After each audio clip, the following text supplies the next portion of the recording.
Previously on Funny Science Fiction. One day, find it we will. Connection of the rainbow. Hello, and welcome to the Funny Science Fiction Podcast.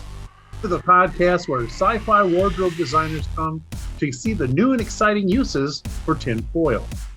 So today our guest is Frank Pillar. Pillar, right? Not Pillar? Pillar. It is Pillar. Oh my Pillar. gosh. Well, I was lied. told wrong. I still lied. Sorry. Please, Tim. You had two chances. Sorry. Well, Yeah. if you don't know who Frank is, which obviously I don't, you Do need that. to. Way to go, Josh. So, Oh, you wanted Pillar. Oh, he's sorry. He's Look him up. He's an economist. yeah, oh, okay. All right. he's in the other room. I'm sorry. Yeah. He's an accountant. You don't want to talk to him. So why do you need to know Mr. Pillar? Now I'm confused. Which one? Pillar. Pillar. I think you just start over. No, it's fine. We'll keep going. All right. Why do you need to know him? I'm just going to call him him.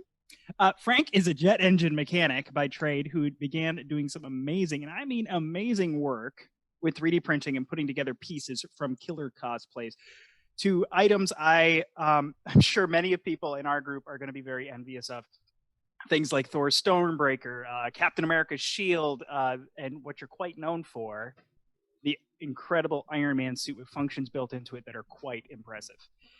So to see Frank's amazing work and learn about the art of 3D printing and all the geeky applications that you know and love, please be sure to check out him on his pages like Facebook, Instagram, YouTube, TikTok, where you can find him under username of Frankly Built. So welcome to the Funny Science Fiction Podcast, Frank. Thank you for having me. It's really cool to be here. I'm glad. Last name's not required. Yeah. We don't talk about that. We'll be The full last Frank. names. All right. So you're a jet engine mechanic, Yes. right?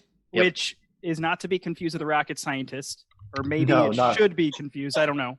No, not at all. The credentials are surprisingly a lot less. I've been in the U.S. Air Force for about 8. Actually, what is today? The 14th.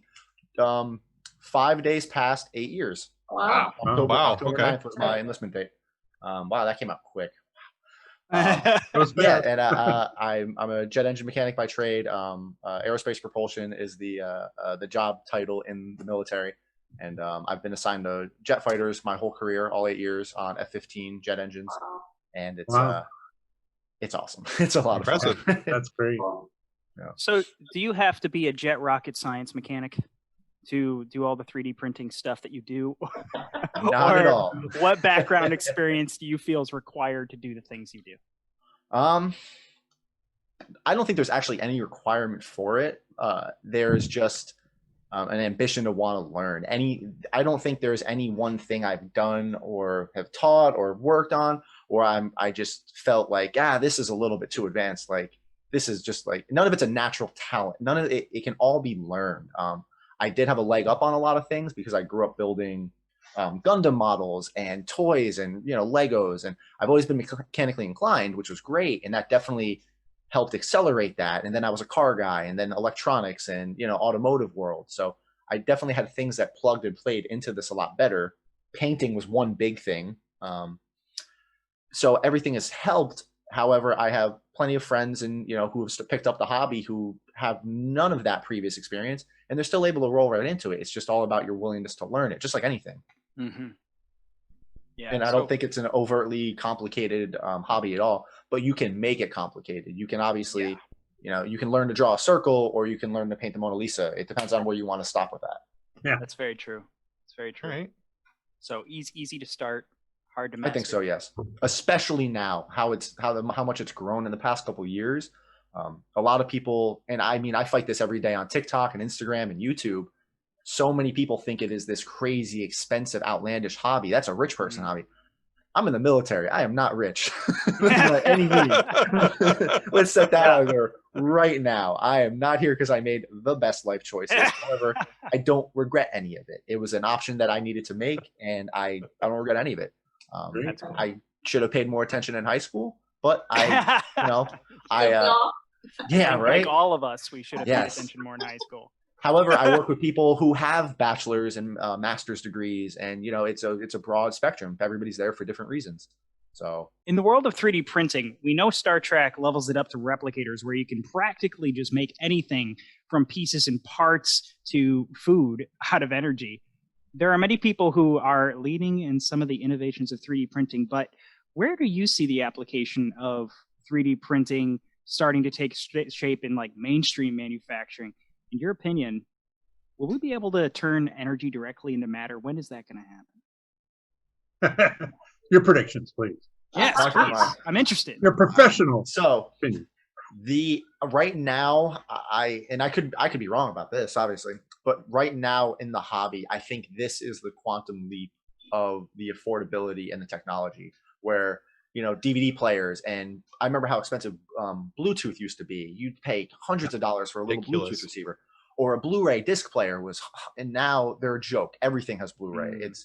So right now, I believe 3D printing is taking that little quantum leap where people are starting to get a big take notice of it, and it's starting to become cheaper. Companies are expanding.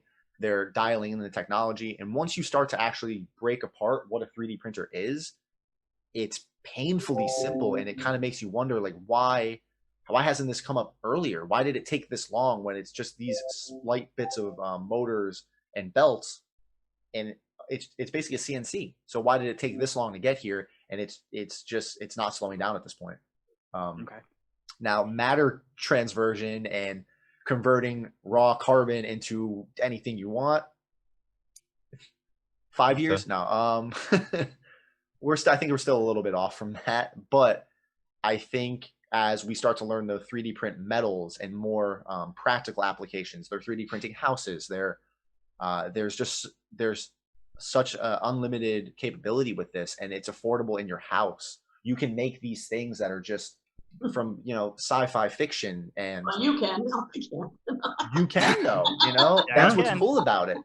It's again how far you want to take it. And a lot of these things are, props and replicas, yes, but at what point does it start to not become that? And you actually can make an actual metal Iron Man suit. You can actually make a prosthetic arm that has functions in it. So you start to blend this sci-fi reality. I mean, cell phones were basically invented because of Star Trek. So where does that actually start to bleed over in? Well, you're 3D printing an Iron Man suit. All right, yeah, but I can actually put weapons in it one day, and then at one point it is a mecha, it's a suit, it's actually armor. So it's getting crazy. It's definitely getting crazy. Mm-hmm.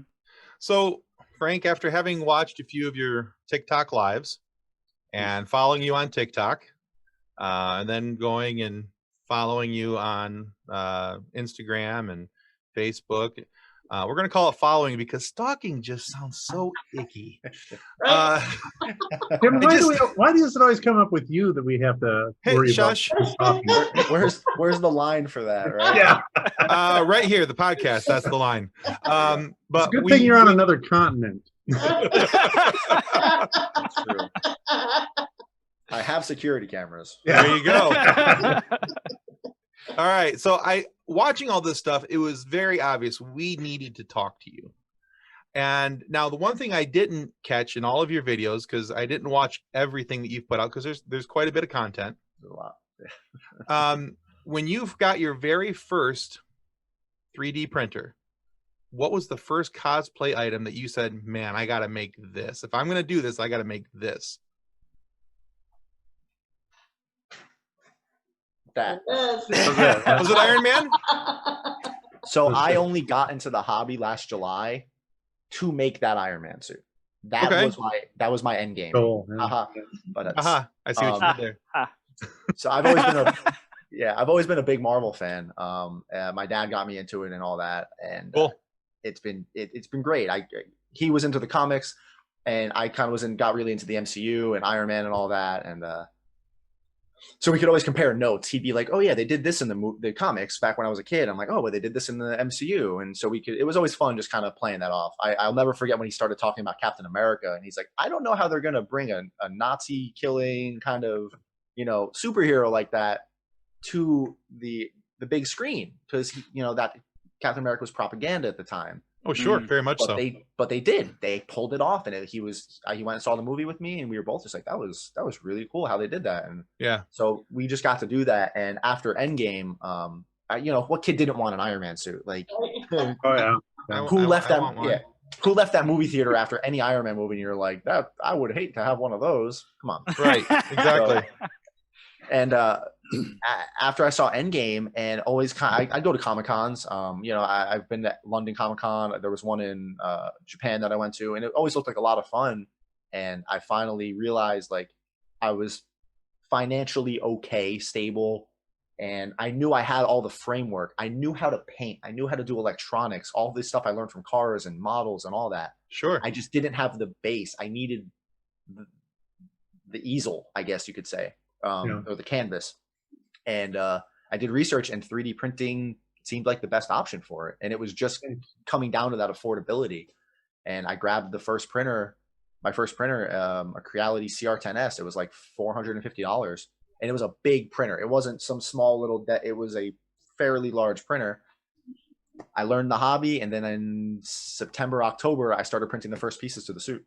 Great. Nice. Okay. So looking in your room and looking at your videos and things that you've posted on social media, and as you just stated, it's pretty clear that majority of the stuff that you've done is Marvel Comics related. Whether it was Iron Man's suit, you've got the couple different versions of Cap's shield, you've got Thor's hammer Mjolnir, you've got Stormbreaker, you've got the Infinity Orb from Guardians of the Galaxy. I could go on because I'm a nerd, and that's just really cool stuff. A lot. But now we've talked a bit about Iron Man, and I have to assume that I already know the answer to this question, but I'm going to ask it anyway. Who's your favorite character from the Marvel Cinematic Universe, and what about that character not only caught your attention, but keeps your attention moving forward?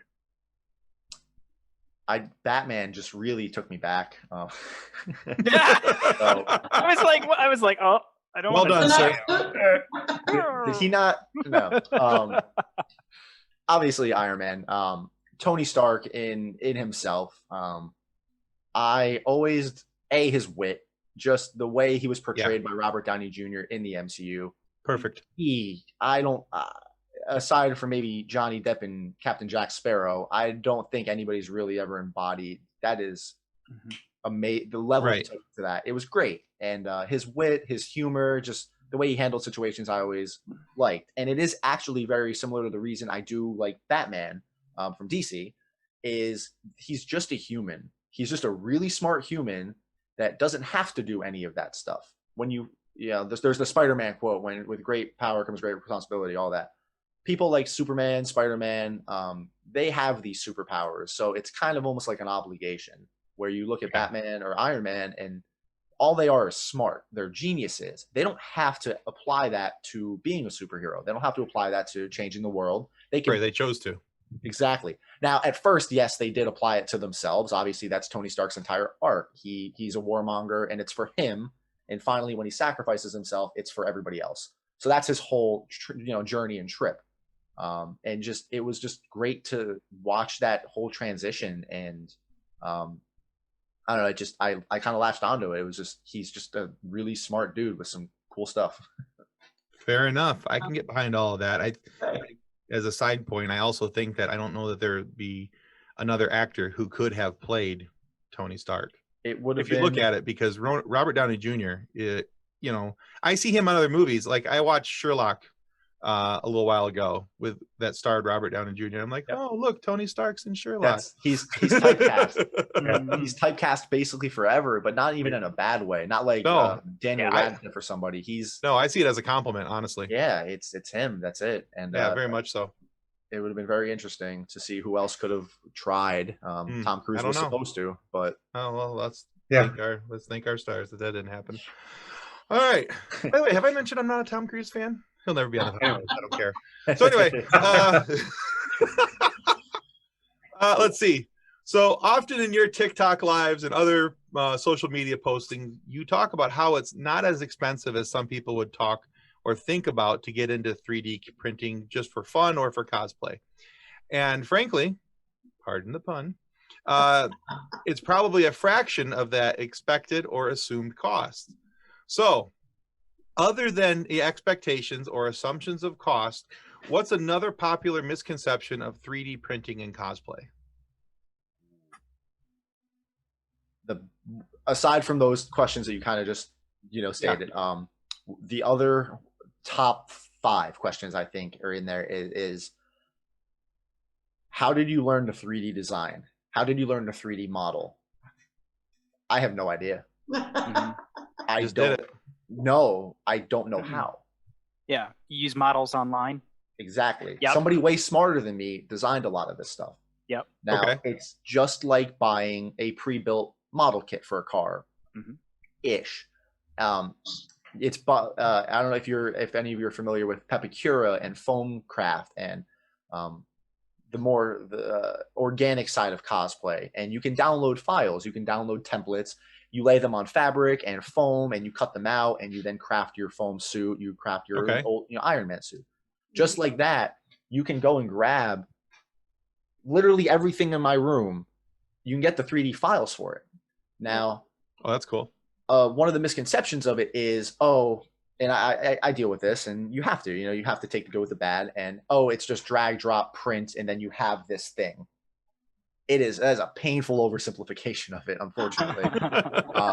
I freaking wish one day, yes, I believe very much, definitely even in my lifetime, there will be a printer big enough to make something like this, multiple materials and near nanotech. I think that will happen one day. It's not there now yet. You need to understand how to use the machine. You can buy the $1,000s printer that gets you very good quality right off the bat, but that's not what we're here for. We're here for the budget cosplayer and trying to figure that out. So you're going to need to calibrate and dial in the machine. That is a whole skill in itself. There's a couple different people you'll deal with in this realm. I'm not a 3D printer. I like to consider myself a maker that 3D prints. To me, the 3D printer is just another tool to get to this end goal.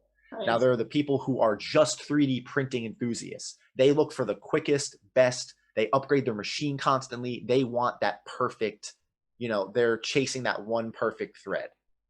And that's fine.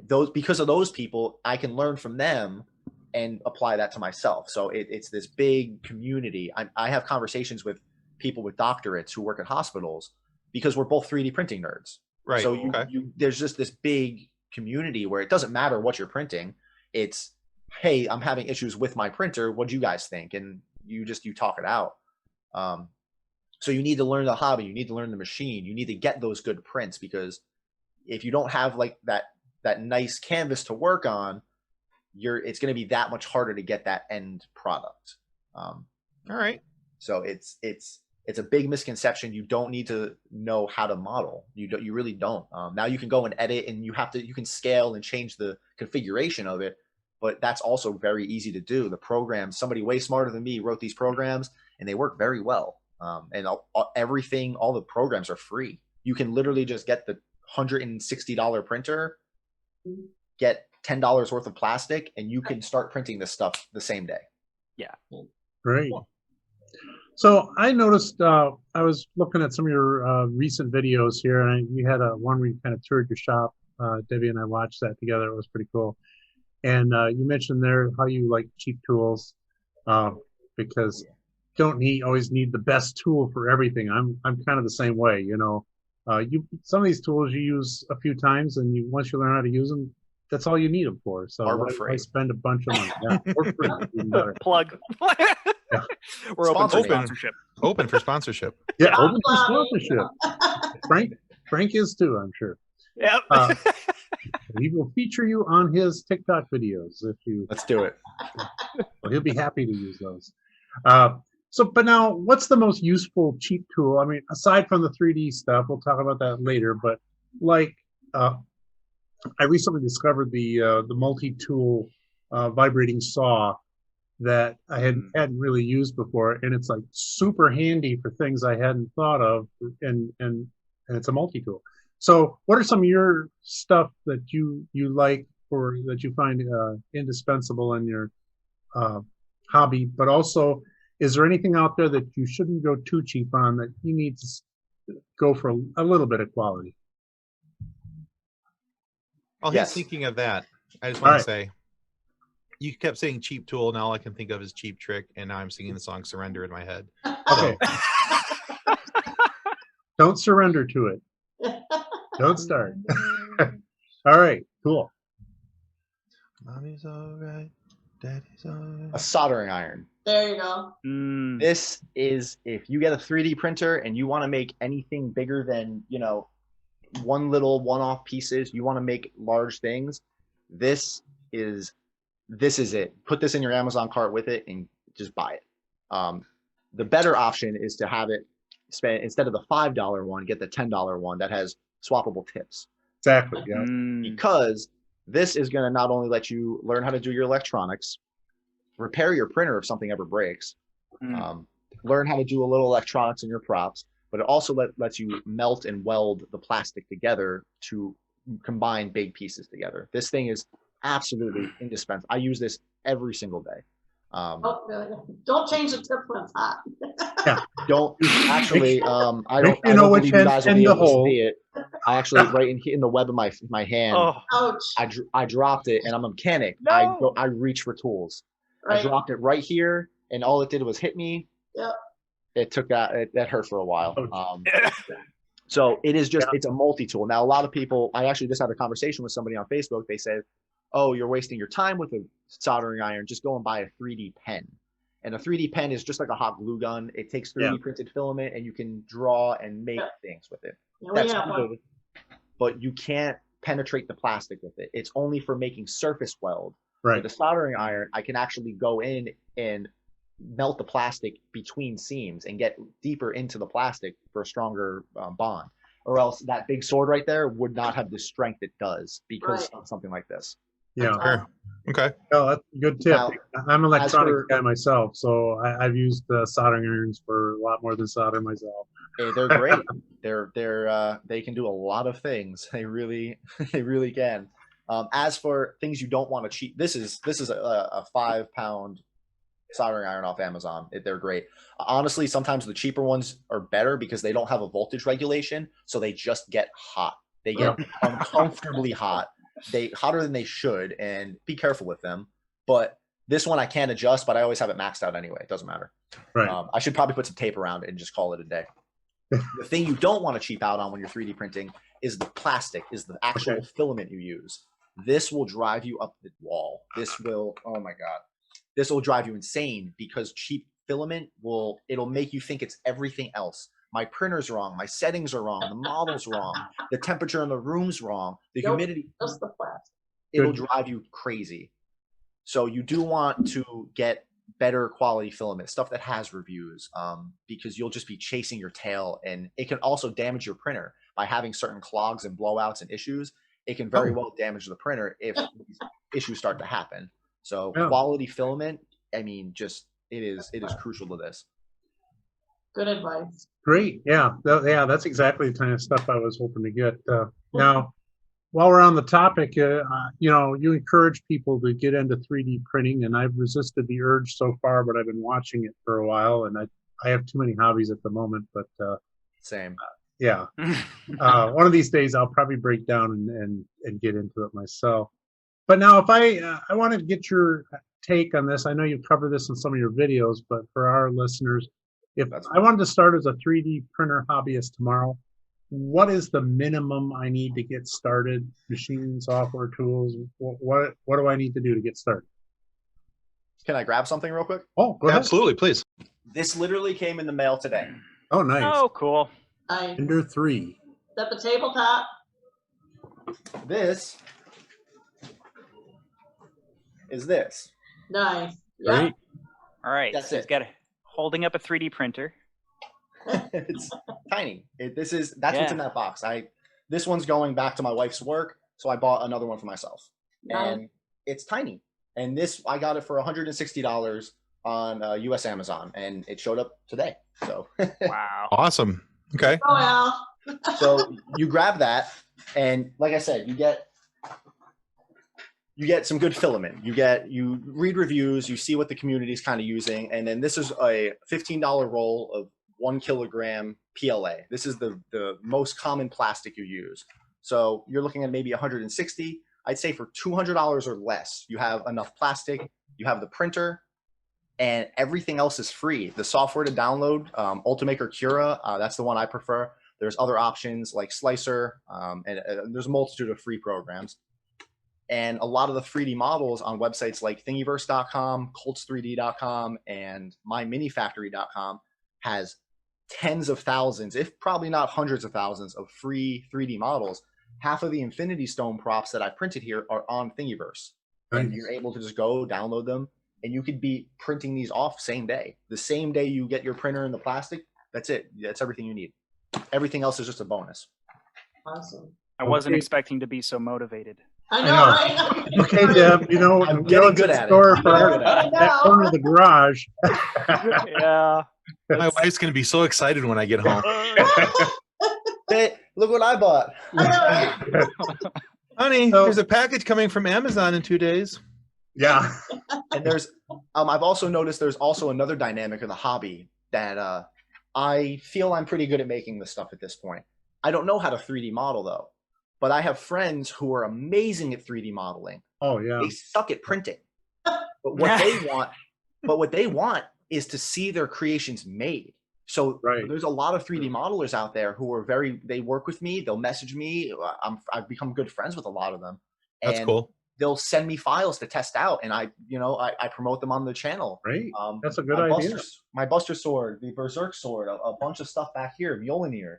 The Tesseract containment unit that I have here, this was dormant in one of my friend's project That's so files. cool. He just wasn't working on it until I had mentioned it to him. Like, oh yeah, it'd be cool if I could have that Infinity prop. He's like, I actually have that. Let me start that back up. I just never wanted to finish it, but. Nice.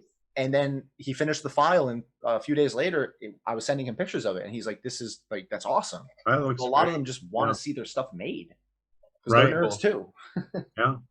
Sweet. All right, so for me, the problem would be there's just so many cool things to make. Now, I had a question. Yeah. If you were a billionaire genius, you're probably already a genius, just at least with the tools. But say you were Tony Stark or Bruce Wayne, and you had unlimited money and time to just 3D print your little heart out forever. What would be your next big dream project? Millennium Falcon, Millennium Falcon, Millennium Falcon, Millennium Falcon, Millennium Falcon. Life-size Millennium Falcon. That's a Tim one. Okay. You A guys, life-size Hulkbuster. Oh, Oh, that'd be cool. that would be. Oh my gosh. Life size what? Hulkbuster is one of Hulkbuster. Iron Man. For those of you who don't know, it's Iron Man's suit that he built specifically to take on the Hulk. So it is Oh, an nice. Yeah, that's enormous right. suit. Oh, that's Ginormous, I get it. yeah, that would be amazing. Had a Yeah. very, very iconic, nerdy scene in Age of Ultron, and it was still one of the best fight scenes in the entire MCU. Getting to watch these two finally throw down, and Yeah. it was everything we had been wanting for that fight Yeah. scene. As a matter of fact, during that fight scene, I laughed when he pinned Hulk to the ground, and then the fist was like, "Pop, pop, pop, pop, pop, pop." The Rock'em Sock'em Robot. Yeah, the Rock'em Sock'em Robot fist right in, and drove his head into the ground. Yeah, Oh, I was geez. that made me laugh pretty good. That's funny. So There Tor- is. I can't divulge too much of it because it is still a very close to the chest project, but that might not be a thing that I need to be some billionaire Oh, great. to do, because I might already have the CGI files from Age of Ultron for the actual Hulkbuster Oh, Wow. that have already been converted into 3D files. look at you go. Fun. Yeah. Really? It's 11 and a half feet tall, and Jeez, Wow. man. we're Oh wow.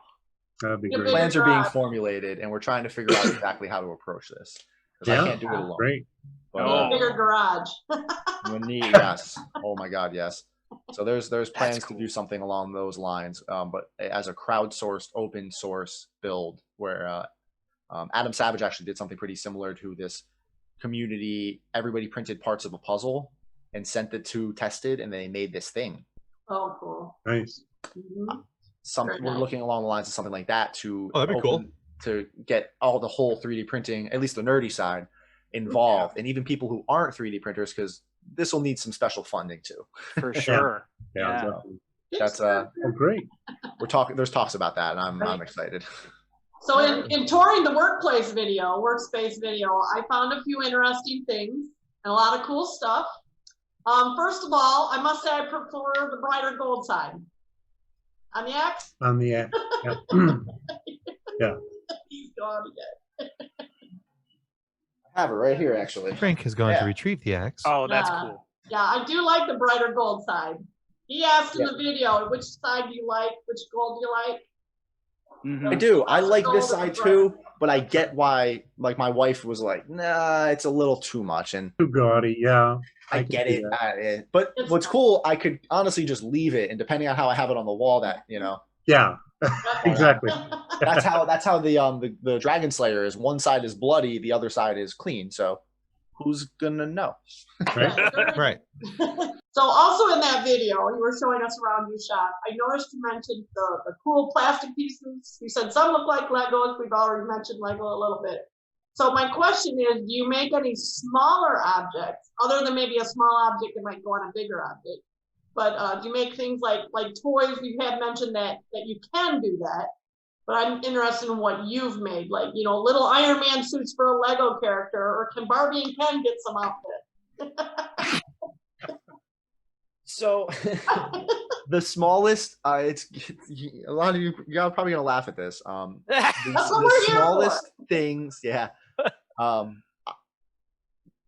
don't really print small stuff. The smallest stuff I printed, I actually have 6 Power Ranger coins. They were my first 3D print after I calibrated the machine. The first thing I pumped out from Thingiverse were all 6 original Power Ranger coins, and Okay. they came out beautifully detailed. I was actually like, this is kind of cool, and I painted them and made them look they look bad. Like compared to what I can do now, they look bad. But I still have them. I was proud of them. Got you going, yeah. Yeah, I was like, this is really cool. Any interest in making Ken a Iron Man suit? There you go. For a fee, yes. Yeah. So that might be as much work as the big one. Oh no, that'd be horrible. Oh, you're not talking about a big one. I thought you meant like No, Full for the doll. for a lesser fee. Okay. So I wasn't really printing small stuff because That's cool. with the printers that I have, you can change the nozzle sizes on them so they can get higher detail. But as you print bigger, you can allot to lose some of that detail because you're not going to be this close face to an Iron Man suit looking at it. You're going to be viewing it as a whole, so you can lose some of that quality and detail. Now there are printers, the little printer, the Ender 3 that I showed, that is the perfect middle ground, middle range. It can do kind of bigger stuff. I printed most of this stuff on it, or it can do really fine, small detailed stuff. It's very good at that. Very cool. If you want super fine, small detail, they actually make SLA resin printers, and those are awesome. Resin printing, I want to get one, but they're a little more expensive. This is the type of printing I do is called FDM. It's basically a hot glue gun. It's a hot glue gun that moves in all 3 axes, and it builds something up, and you end up with a print. An SLA resin printer is the inverse of that.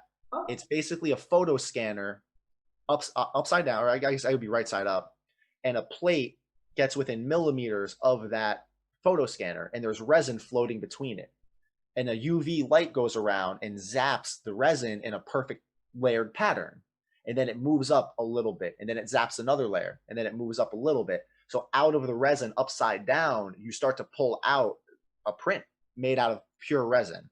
And depending on the accuracy of that photo scanner or that UV light, you can get, absolutely insane detail on things that you can never print with the type of printers that I do, that require no sanding or post-processing. You can just print them, cure them, and paint them. And that a lot of people will make miniatures and Warhammer 40K figures and tabletop gaming figures. They'll use resin printers for that because the level of detail they can get out of that is just insane. Good to know. I want All that. right. I want that little one. It's cool. It's very cool. Well, I want the detailed one. Frank, we have enjoyed having you on our show today, and although we're not entirely done, we are coming close to our finish of our allotted time here. So one of the things that we like to do with all of our guests, we like to play a little game at the end. Uh-oh. Now, we have a quiz for you, and it's an Iron Man quiz. So we're going to see how well you're... And he's gone, folks. No, now we have 5 questions for you. If you get 3 of them, we're going to send you an Red Shirt Widows and Orphans mug. Okay? So if you get 3 out of the 5 correct, you get a free mug. And we'll even be kind enough to send you one without lip marks on it. No Google, no secret. You don't have time to use Google. Hands up here. However, and then if you get 5 right, we're going to send you an autographed copy. That's right. Drayton's going to break out a crayon, and he's going to write on the inside of his book and his own very own name for you. And he'll send that along with the mug as well. So if you get 5, you get the mug and the book.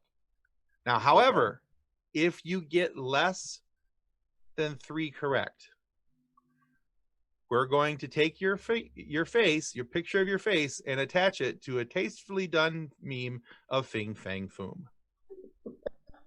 Do you agree to those terms? Do you agree to the terms? Yeah, I've already been I've been memed on my Discord. I can dig okay. it. You can handle it? Okay. He's like, yeah, whatever, we can do this. Is it a drive-by memeing? Or You know what? I might just tank all 5 just to get that out of you. that's I'll make you guys work. I don't have Right? to do it. There you go. Every question is gonna be like, Bob. Batman. all right. Yeah. All right, Batman. All right, here we go. Question 1. Where is Tony Stark when he's captured and taken into hostage in the MCU? Was it Iraq, Afghanistan, or Egypt? Afghanistan. Very good. Very good. Ding, ding, ding. Ding, ding, ding. All right. Colonel Rhodes renames himself, changing from War Machine to what new moniker? American Patriot. I'm Iron Patriot. Iron Patriot. He got it already. Yeah. Wonderful. We Ding, need the ding, ding. multiple guess. All right. Well, All fine, right. if you're not going to let us ask the questions. I All right. Oh, 2 there's right no bonuses for answering early. No. for the mug. know. You ready? In which city is a Formula One race that Tony takes part in? Is it Morocco, Moldova, or Monaco? Monaco. Yep. All right. Yeah, we got very the mug. good. Correct. Got a mug. 3. I wouldn't have got You- that one right. I'll tell you, You get that. one of these here mugs. Thank you very Yay. much. All right, well, let's go for the big one then. What's the original purpose of the lit devices installed on the hands of the Mark II? Was it for weapons aiming? Were they just lights to see by, or were they for flight stabilization? Flight stabilizers. Yeah, He knows it. Look he at knows you it. go. He knows his Iron Man. All right, Could that's ask harder 4. questions, man. No. No, he's like, I like these just fine. Thank you very These are much. good.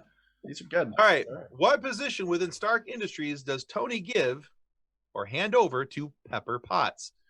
Was she made the COO, the Chief Operating Officer? Did he just outright give her the business, or was she the Chief Executive Officer, the CEO? Ooh. I believe she was Chief Operations Officer. Oh, Oh. so close to the book. Okay. We're gonna ask a bonus question just 'Cause in we're case you nice. can hit the 5, okay? All right. While in captivity, Tony is assisted by whom? Dr. Yeah. Wu, Dr. Yinsen, or Dr. Phil? Dr. Yinsen. Oh, great. That's awesome. I would have made you send the Dr. book Phil. if you would just said Dr. Dre. I know, right? Dr. You Who? probably could have, honestly, you probably could have used Dr. Phil too, but Dr. Phil, Awesome. yeah. Well, that means we're going to send you both the cup as well as Dad's autographed book. oh. The cup, it doesn't work with my green screen, which is hilarious. So we'll Thank you send you very the, much. Yeah, absolutely. And we're hoping you'll enjoy those. So, Frank, we're here at the conclusion. Where can people go to find more Frank? I would very much like to direct everybody to my YouTube. It is my Okay. bread and butter. If I would call myself anything, it's a YouTuber above anything else. It has been my driving force for the past year and a half, just getting the information out there so I could teach. I want to show people this, you know. And if it's not for everybody, it's not for everybody. But give a video a watch, see what you think about it, And hopefully I can convince you to, jump into 3D printing.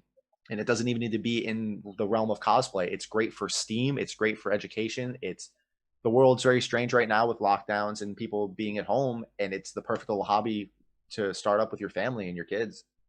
Perfect. Wonderful. So that means go to Frankly Built on YouTube. And we'll be sure to include that in the show description as well when we post this episode. So thank you, listeners. Please go to Frank's YouTube channel, Frankly Built, of course, and follow and subscribe his content. You can also obviously find him on TikTok as well. And if you guys would like other amazing guests like Frank, please be sure to hit like and subscribe on our channel as well so we can find more awesome people like him. Yeah, thanks for being on the show, Frank. Thank you so much for having me. This was a lot of fun. Great. Thanks. Well, everybody, once again, you've wasted almost an hour of your life listening to the Funny Science Fiction podcast. But we tried to make it mostly harmless. Thank you for listening. And remember, have fun storming the castle. Take care, guys. Goodbye. Let's not miss an opportunity to talk about the brave men and women who have boldly gone and not returned. That's right. We are, of course, talking about our beloved Red Shirts. Our show is brought to you by our charity sponsor, the Red Shirt Widows and Orphans Fund. Imagine the comfort you'll give Red Shirt crewman number 21. He'll know that when he puts on the red shirt and gets dissolved by acid spewed from the dangerous horde of monsters on Janus 4, only 11 minutes into episode 22, that he didn't leave his family destitute and without hope. Because the Red Shirt Widows and Orphans Fund have his back, and a small clump of hair left over from the acid bath. Now that pseudo charity has become a very real charity. The Red Shirt Widows and Orphans Fund has given us the opportunity to produce merchandise. And if you buy that merchandise, 100% of the profits goes to the fine folks over at Wish Upon a Teen. Now what Wish Upon a Teen does is they help kids who are stuck in the hospital over extended stays. They redecorate the rooms. They work closely with the family and the child themselves to help them to get a personalized redecoration of that hospital room. And so you can help out your neighbors in their time of need by purchasing Red Shirt Widows and Orphans merchandise. Or if you don't want a coffee cup, a t-shirt, or a hoodie, something along those lines, you can always just go to www.wishuponateen.org and donate directly through their links. Thank you for listening or watching. Don't forget to subscribe and like us on your favorite podcast platform and YouTube. If you've enjoyed our podcast, why not come join our Funny Science Fiction Facebook group too? It's filled with giggle-worthy memes and gags. Visit our website, www.funnysci-fi.com. That's funnysci-fi.com. On behalf of the rest of the hosts of Funny Science Fiction, we'd like to thank you for listening to this episode. If you'd like to be a guest on one of our future episodes, please contact us by means of our Facebook group, Funny Science Fiction. You can find us on Twitter or Instagram using the handle @FunnySci-Fi, or you can go to DraytonAllen.com and click the Contact Me link at the bottom of the page. Thanks again. Hope you enjoyed the episode. Copyright 2020 by Drayton Allen. Original music by Jordan Michaels. Reference to any specific product or entity mentioned in this podcast does not constitute an endorsement or recommendation of or by Funny Science Fiction or its sponsors. The views expressed by guests are their own, and their appearance on the program does not imply an endorsement of them or any entity they represent. If you have questions about this disclaimer, please contact us via email at DraytonAllen@DraytonAllen.com.